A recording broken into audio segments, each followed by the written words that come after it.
My name is Sabrina Kaestle. I'm an audiologist.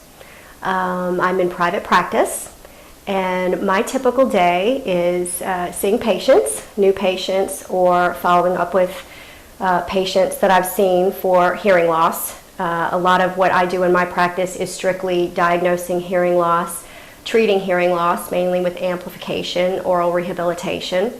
And when the patient first comes in, we get their case history, get all their information. We bring them in this room where I am right now, and we discuss their case history, some medical problems, what led them to the office in the first place.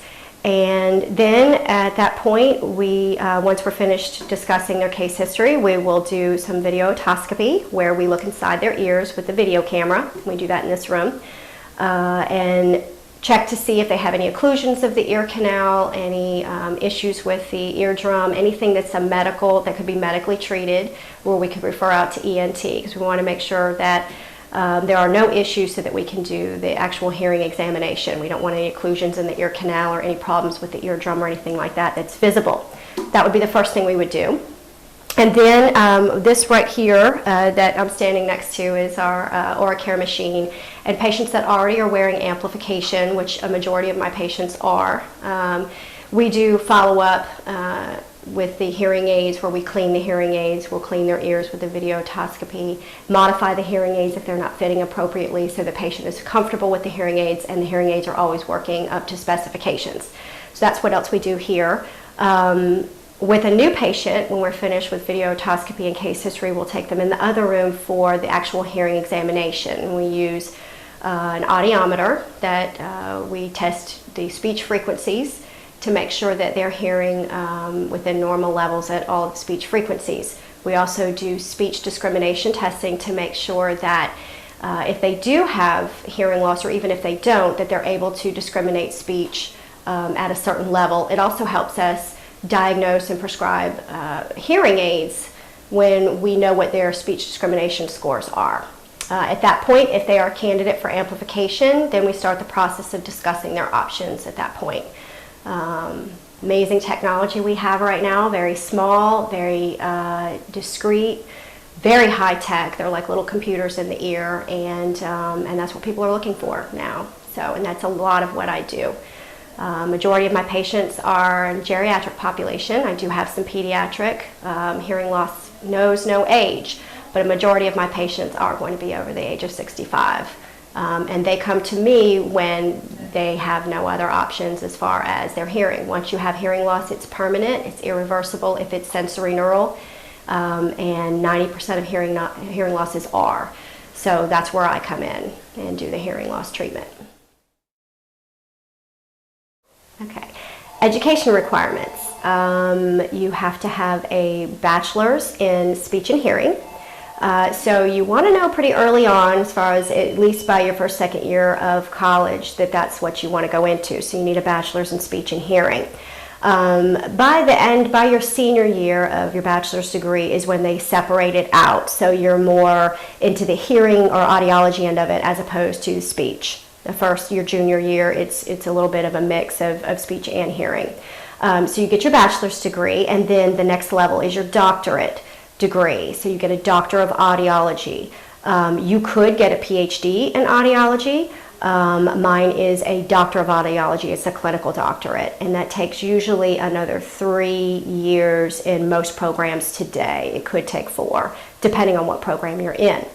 When you complete your doctorate, usually within both your bachelor's and your doctorate, you have to complete an internship. So at that point, you pick a clinical setting and you do your internship, and that counts towards your degree. After that, you will take a national exam through American Speech Hearing Language Association. It's called your Cs, or your Clinical Competency certificate, that you will receive after you take that national exam. Once you have your Cs, then you, depending on what state you practice in, you can, in a lot of states, just turn your Cs into that state, and through the Department of Health you will be issued a state license to practice audiology. And in a lot of other states, some states, you do actually have to take a state examination to, in addition to your national exam, to receive the state license. There are other organizations. I am also board certified through the American Academy of Audiology. It's not a requirement, but is an extra certification that you can get. You take extra CEUs for that adds to your credentials.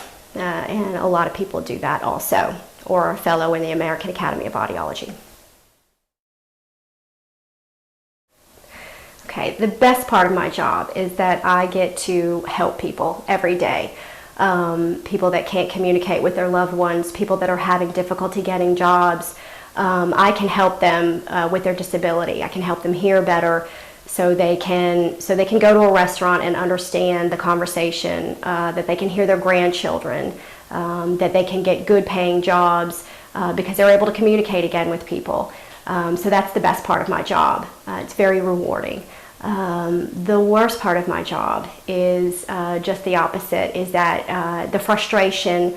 Hearing loss can be very emotional, and it's very frustrating for the patient when they can't get what they want out, when they have a permanent loss and the only thing we can do is amplify. It may not work up to their expectations, and that's very frustrating for them, and it's very frustrating for me as a provider that I can't do what I wish I could do for them and what they want me to do. So that's the worst part. Other than that, it's great, and I love it.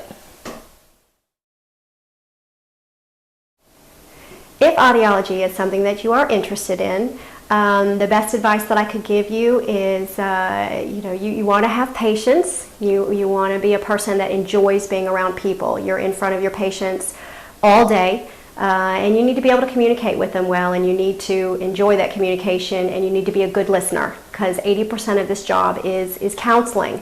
Hearing loss can be emotional.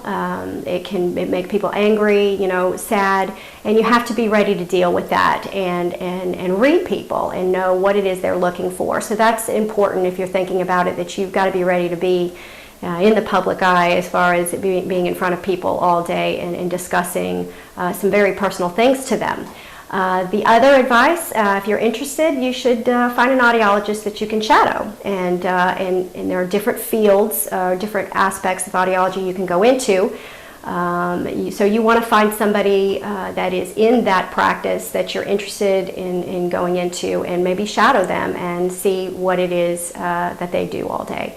There are different areas that you can go into. If you enjoy working with children, you can work in the school system and test children's hearing in the school system. You can be in private practice like I am, and I work mainly with geriatric population. You can do intraoperative monitoring and balance disorders, which really don't have as much to do with hearing at all. So there are different avenues that you can take as an audiologist.